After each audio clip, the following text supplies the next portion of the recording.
Bugün AVAX ekosisteminin Launchpad'i olan Avalanche'ı A'dan Z'ye inceleyeceğiz ve anlatacağız. Bu platformda IDO'lara nasıl katılınır, KYC onaylaması nasıl yapılır, stake nasıl yapılır, kuralları nedir, şartları nedir? Tüm detayları A'dan Z'ye anlatacağım ve bir rehber olarak bu videoyu her zaman kullanabileceksiniz. Başlayalım. Öncelikle Avalanche app'e girip nasıl üye olacağımızı göstereceğim. Avalanche app yazdık. Karşımıza çıkan ekranda Farming var, Launchpad app var. Launchpad app'e tıkladıktan sonra karşımıza çıkan bu ekranda biraz aşağı indiğimizde şurada KYC ile üye olmaktan bahsedilen birinci adımı gerçekleştirmek için buraya tıklıyoruz. Ben sizin için yeni bir tane oluşturacağım. KYC adımını kısaca geçeceğiz. Bu çıkan ekranda aşağıda Create an Account yazan yere tıklıyoruz. Bu bilgiler gerçek bilgiler olmalı arkadaşlar. Adımızı, soyadımızı yazalım. Deneme 1, deneme.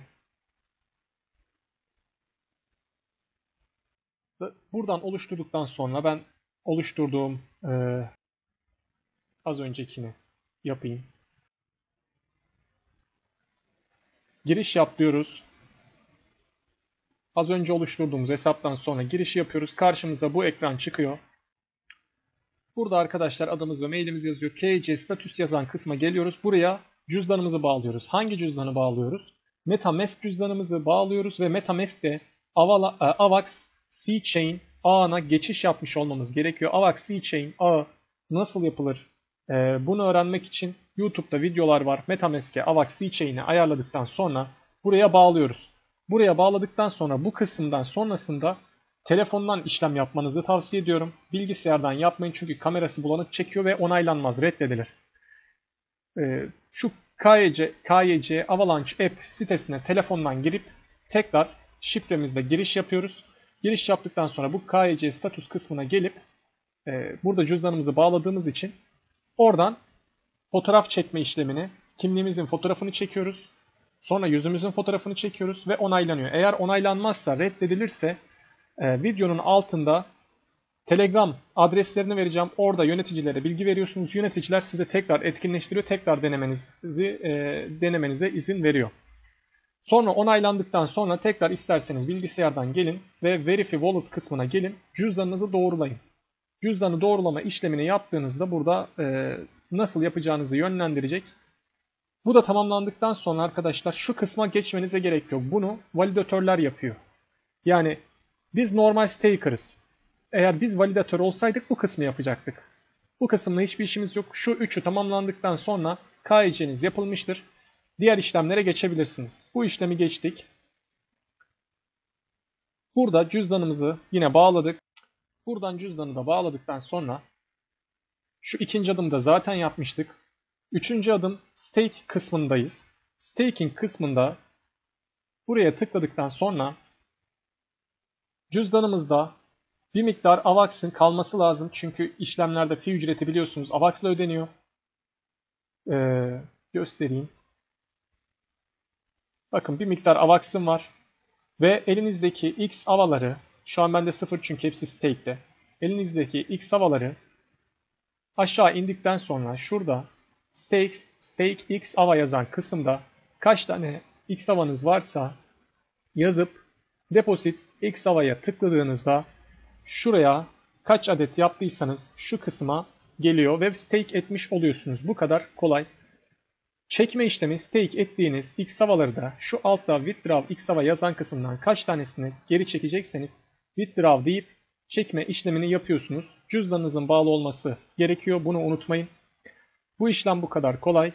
Daha sonra şurada faiz oranı yazıyor. Bu yıllık %3 faiz oranı. Onun dışında biz stake yaparken 100 tane XAVA mı stake ediyoruz? %2'si komisyon olarak alınıyor. Yani 98 tane XAVA'nız buraya geçmiş. Geri kalan ödenen 2 tane XAVA ücreti ise ne olmuş oluyor onu söyleyeyim. Arkadaşlar kesilen ücretler stake edenlere dağıtılıyor. Benim şurada kazandığım XAVA'lar bunlar bizim kazancımız. Stake karşılığında kazanç. Sadece şu yıllık %3 faiz değil.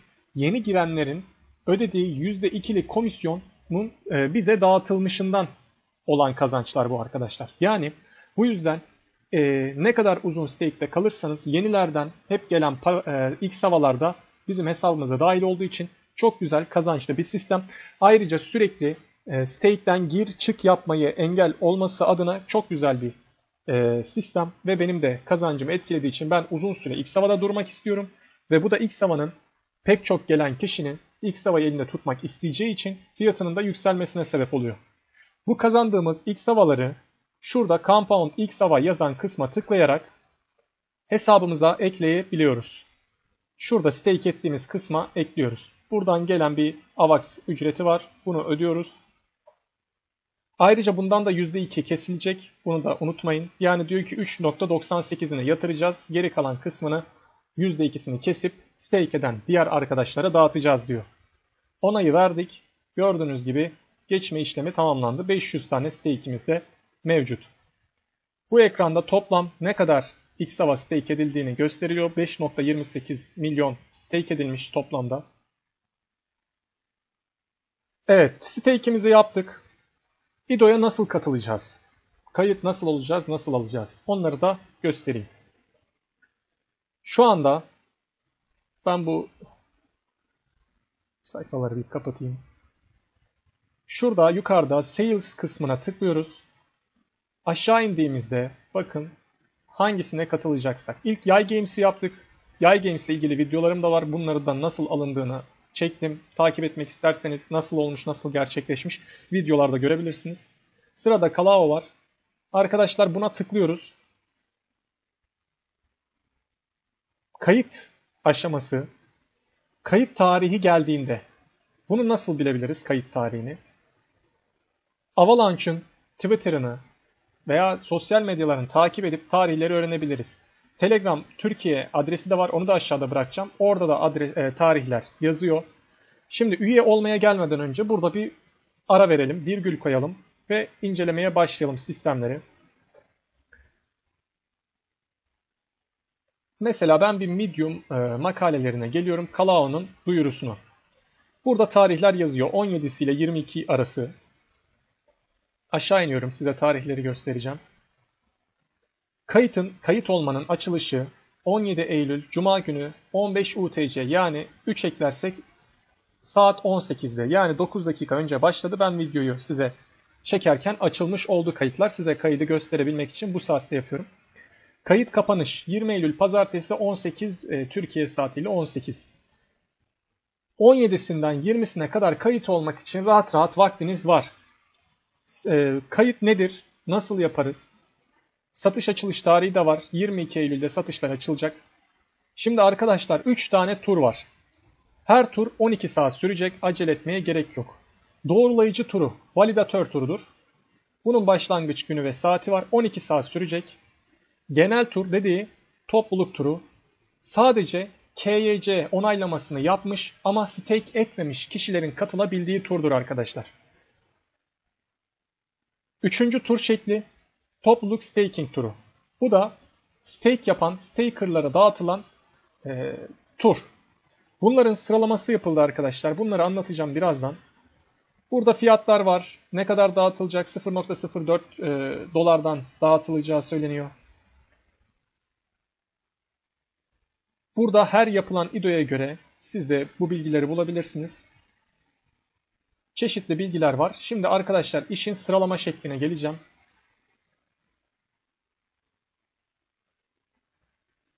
Göstereceğim hemen. Turların sıralanma şekli. Arkadaşlar ilk olarak halk turu dediği sadece KYC onaylamasını yapmış ama stake etmemiş kişilerin katılacağı tur ilk gerçekleşecek olan tur. İkinci tur AVAX doğrulayıcılarının yani validatörlerin katıldığı tur. 12 saat halk turu ardından 12 saat validatörlerin turu ardından en son stakerların turu. Neden? Şöyle arkadaşlar halk turundan alınmayan boşta kalan IDO'da dağıtılan tokenlar ve validatörlerin almadıkları da birlikte toplanıp en son stakerlara dağıtılıyor. Yani normalde atıyorum halk turundakilere 100 adet dağıtılacak. Validatörlere 100 adet dağıtılacak. İşte staker'lara 200 adet dağıtılacak. Buradan 50 tane kaldı satılmamış. Buradan 50 tane kaldı satılmamış. Toplam 100, 200 staker'lara verilecekti. Buraya eklenecek ve 300 tane staker'lara dağıtılacak. Bu rakamlar örnek. Bu çok güzel bir şey. Staker'ları ödüllendirmek ve daha çok alması adına ve satılmayan token'ın kalmaması için çok güzel bir uygulama. Bunun yanında başka ne yapılıyor? Kayıt ücreti var. Hesabınızda arkadaşlar mutlaka bir AVAX olması gerekecek artık. Bir AVAX bizim birazdan yapacağımız şurada kayıt. Ben Kalao IDO'suna kayıt olacağım dediğinizde kayıt olurken sizden bir AVAX istiyor. Bu bir AVAX'ı şurada yazıyor. Bu bir AVAX kayıt ücreti eğer IDO'dan almanız gereken hakkı alırsanız size iade edecekler. Yani bu sadece bir depozito olarak. Peki ben kayıt olduğum bir AVAX'ımı da aldılar ama tura katılmadım ve hak ettiğim IDO'dan token'ımı almadım. O zaman benim AVAX'ım ne olacak? Arkadaşlar bu bir AVAX size iade edilmeyecek. Bu bir AVAX'la X hava satın alıp onu yakacaklar. Yani X havaları yakmak için kullanılacak. Yine topluluğun faydasına ve X havanın fiyatının yükselmesine katkıda bulunacak. Ayrıca şu bir AVAX alınması insanların kayıt olup da almayıp o tokenların boşa gitmesine engel olmuş olacak. Çok güzel sistemleri var. Ben Avalanche'ı çok seviyorum gerçekten. Yani daha önce böyle bir sistem yok. Böyle bir launchpad yoktu. Çok güzel uygulamaları var. Peki başka sorular ve soru cevaplara geçmeden önce artık kayıt olma kısmına gelelim. Hangi IDO'muz varsa kayıt olma tarihi açıldıktan sonra şuradan register demeden önce ben hemen buraya bir AVAX'ımı ekleyeyim. Benim AVAX'ım yok. Bunu ekleyip dönüyorum. AVAX'larımı çektim. Bir miktar, çok ufak bir miktar XAVA alımı yapacağım. Bir AVAX'a 15 tane XAVA geliyormuş. MetaMask cüzdanımızdan Pangolin'de bu çevirme işlemini yapabiliyoruz. Şimdi bunu da yine stake yapma kısmına geleceğim. Stake yaparken de görmüş olursunuz. Elimdekileri maksimum bir saniye gelmesini bekleyeceğiz. Evet geldi. Sayfayı yenileyim. Evet görünüyor şimdi. Depozitliyoruz. Bakın diyor ki fee 0.32 XAVA %2 kesintiden bahsediyor. Stake'imizi yapıyoruz. Onayla dedik. Gerçekleşti. Evet 516 oldu. Sanırım Compound'daki de eklenmiş olabilir. Evet onu şimdi fark ettim. Katılma kısmına geliyoruz. Sales kısmına tıkladık. Aşağı indik. Hangi IDO'ysa bu bitti. Ended. İşte in progress. Şu anda etkin diyor. Buraya tıkladık. Üye ol kısmına, register kısmına tıklıyoruz. Burada sizin için Türkçe'ye çevireyim. Turunuzu seçtikten sonra değiştiremezsiniz. Ayrıca yerinizi almak için bir AVAX kayıt ücreti yatırmanız gerekir. Bu tahsisinizi talep ettikten sonra iade edilecektir. Kayıt olduktan sonra hak ettiğiniz token'ı aldığınızda bir AVAX iade edilecek. Şimdi 3 tane tur var. Doğrulayıcı turu. Ben tekrar bunu İngilizce yapıyorum. Validatör değiliz. Etkin değil zaten. Validatörseniz buradan yapın tabii ki. Stake yapanların turu. Public sadece KYC onaylamasını yapıp stake etmeyenlerin turu. Ben staking turuna katılıyorum. Şimdi basalım. Önce şu altta ne yazıyor altlarında? Bu cüzdan XAVA'yı stake ediyor ve staking round'a katılabilir. Şu anda yatırdığınız miktar 516. Satış bitene kadar kilitlenecektir. Sorulardan birisi. Benim stake'im ne kadar kilitli kalacak? Arkadaşlar eğer roundlara yani IDO'ya katılırsanız kilitleniyor. IDO'ya katılmazsanız stake'iniz kilitlenmez. Siz dersiniz ki ben stake edeceğim ama IDO'ya katılmayacağım. Tabii ki katılmak zorunda değilsiniz. Stake'i edin bırakın. Stake'i ettiniz. Bıraktınız. Bu IDO'ya katılmadınız. Öbür IDO'ya katılmadınız. Ama birine katılasınız geldi. Ben tekrar mı stake edeceğim? Zaten etmiştim. Hayır. Stake'iniz her zaman kalabilir arkadaşlar. Bir IDO'ya katılsanız da katılmasanız da Her IDO başladığında stake etmiş olduğunuz için önceden hepsine katılma hakkınız var. Katılıp katılmamak size kalıyor. Bu IDO bittiğinde çekmek zorunda da değilsiniz. IDO bittiğinde, yeni bir IDO başladığında tekrar stake etmek zorunda da değilsiniz. Çünkü bir kere etmişsiniz ve orada duruyor. Şimdi tura katılıyorum. Staking turu dedim. Muhtemelen şimdi evet cüzdan açılacak. Bir AVAX isteyecek bizden. Bakın bir AVAX artı komisyon ücreti. Onaylıyorum. Ayrıca neydi? Bir soru daha vardı. Stake alt limiti var mı? Alt limit yok arkadaşlar. İsterseniz bir tane XAVA stake edin. Bunun hiçbir alt limiti yok. Neye göre belirleniyor? Bunun bir tier'i var mı? Bunun bir kategorisi var mı? Tier sistemini anlatacağım birazdan. Şimdi kaydımızı yaptık. Bitti. Hayırlı olsun. Aşağı indik. Şurada pool detail, proje detail, your allocations. Arkadaşlar kayıtlar bittikten sonra bizim hesabımıza ne kadar IDO'dan token alacağımızın ne denir? Adeti burada yazıyor olacak. Your allocations da şurada görünüyor olacak. Kayıt olduğumuza dair evet şurada tarihler yazıyor. Açılış saati, Türkiye saatleri yazıyor burada. Kaydın kapanış tarihi, bu kapanış tarihine kadar şu yaptığım kayıt işlemini yapabilirsiniz. Bütün IDO'lar için geçerli bunlar. Sonra roundlar, validatör roundu, public roundu. Burada bakalım. Validatör roundunu ilke çekmişler sanırım. Evet ilk validatörler olacak. Sonra 12 saat sonra public. Ondan 12 saat sonra da staking turu anlattığım gibi en son kapanış bu. Tamam. Şimdi ben alma işlemini nasıl yapacağım? Şu tarih, şu saat geldiğinde yine bu sayfaya geldiğinizde sales kısmında bu kayıt olduğumuz IDO'nun üstüne tıklayınca şurada buy tokens oldu. Az önce register'dı bakın. Şu açık olacak. Buna tıklıyoruz. Buna tıkladıktan sonra ne kadar alım yapacağımızın orada karşımızda ekran çıkacak. Maksimum diyeceğiz. Orada bir hatayla karşılaşılıyor arkadaşlar. Buy tokens işareti açılmıyor veya yazdık, açıldı, tıkladık. Fee ücreti çok yüksek çıkıyor. 0.7, 0.5 gibi yüksek çıkıyor. Bu sorunlar nasıl çözülür? Onunla ilgili videolarım var. Şurada sağ üstten çıkaracağım. Onu da izleyin mutlaka. Fee ücreti düşürme sorununun çözümünü videomda anlattım. Aynısını uygularsanız bu sorun çözülmüş olacak. En çok gelen sorulardan birisi alımı XAVA ile mi yapıyoruz? AVAX'la mı yapıyoruz? Biz şimdi bir AVAX depozito verdik. Bunu alım yaparken kullanacağız mı? Gibi çeşitli sorular var. Arkadaşlar depozito verdiğimiz AVAX'la alım yapamayız. O bize alım yaptıktan sonra iade edilecek. Yani bizim fazladan bir AVAX'a ihtiyacımız var. Alımı AVAX'larla yapacağız. XAVA'larla değil. AVAX üzerinden şurada normalde KLO IDO'su 0.040'dan satışı yapılacak. Ama AVAX'ın fiyatı sürekli değiştiği için burada dolar cinsinden 0.041'e kaymış.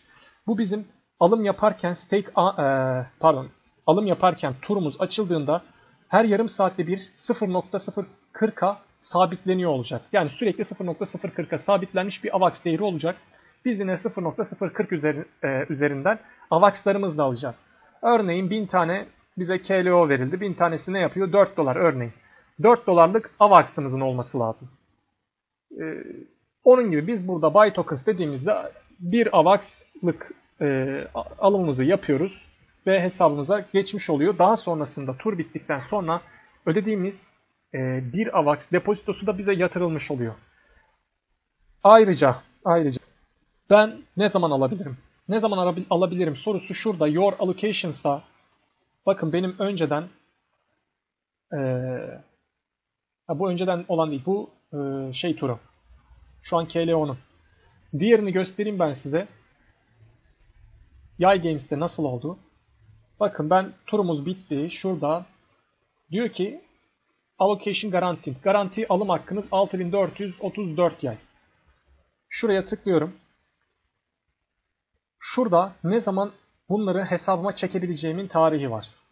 İlkini şu tarih şu saatte çekebilirsin demiş. Ben de gelip şurada claim tuşu açılınca claim'e tıklayıp bunu cüzdanıma çekmişim. Bakın. Yay. Gördünüz mü? Çekmişim. Sonra bunun tarihi geldi. İkinci parçayı çektim. Ya hocam bu ne oluyor böyle parça parça farklı tarihler falan. Arkadaşlar ilk etapta büyük bir kısmı veriliyor. Mesela Yay Games %30'unu ilk etapta vermiş. Sonra her seferinde %8.75'i haftalık olarak vereceğim demiş. KLO bunu farklı yapacak. Mesela bunu nereden bulabiliriz? Nereden bulabiliriz? Hemen bakalım. Şuradan muhtemelen onu buluruz. Bulup hemen göstereyim. Evet, Medium'da nasıl dağıtılacağını söylemiş. Fiyatı şu. 550 bin dolarlık satılacağını söylemiş. Diyor ki ilk %25'ini doğrudan vereceğiz. Ardından 6 ay boyunca haftalık olarak kilit açacağız demiş. Bu Yay Games'te %30 iken ve 2 ay içerisinde tamamlanıyorken Kalao'da 6 ayda tamamlanacak. İlki %25'te açılıyor. Bu şekilde bilgileri bulabilirsiniz. Daha sonraki tüm İdo'larda bilgileri Medium üzerinden, işte Twitter adreslerinden bulabilirsiniz. Pek çok soruya cevap verdim. Neredeyse cevapsız soru bırakmadım. En son dağıtımlar nasıl olacak? Ya ben alt limit yok diyorsunuz. Tier sistemi nasıl? Şimdi Avalanche'ın önemsediği şey şu. Balina ve çok parası olanlara işin dağıtımın tamamını, çoğunu vermek istemiyoruz. Biz küçük yatırımcıya da kazandırmak istiyoruz diyerek yola çıktı. Bunu nasıl sağlarız? Bunu şöyle sağlarız diyor. Az yatırana yatırdığının oranını daha yüksek tutarız. Çok yatırana yatırdığının oranını daha düşük tutarız. Ne demek bu? Ben 500 XAVA kilitledim. Atıyorum bana 500 tane de Kalao verecek. 1000 tane kitleyene de 1000 tane vermesi gerekir normalde diğerlerinin sistemine göre. Ama hayır diyor, biz çok parası olana biraz daha az parası olana biraz daha fazla vermek istiyoruz diyor. Bana 500 verdiğinde benim 2 katım olan 1000'e 900 adet veriyor mesela.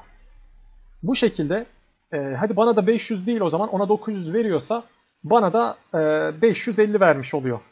Bu şekilde düşünebilirsiniz. Az yatırana biraz daha oran olarak fazla, çok yatırana oran olarak düşük. Ama tabii ki çok yatırırsanız alacağınız adet az yatırandan daha fazla olacak. Sadece kat sayısı çarpanı daha düşük olacak. Bunun dışında stake etme süresi. Bunda da bizim uzun süredir staker'ımız olanla yeni gelen staker'a eşit davranmak istemiyoruz diyor.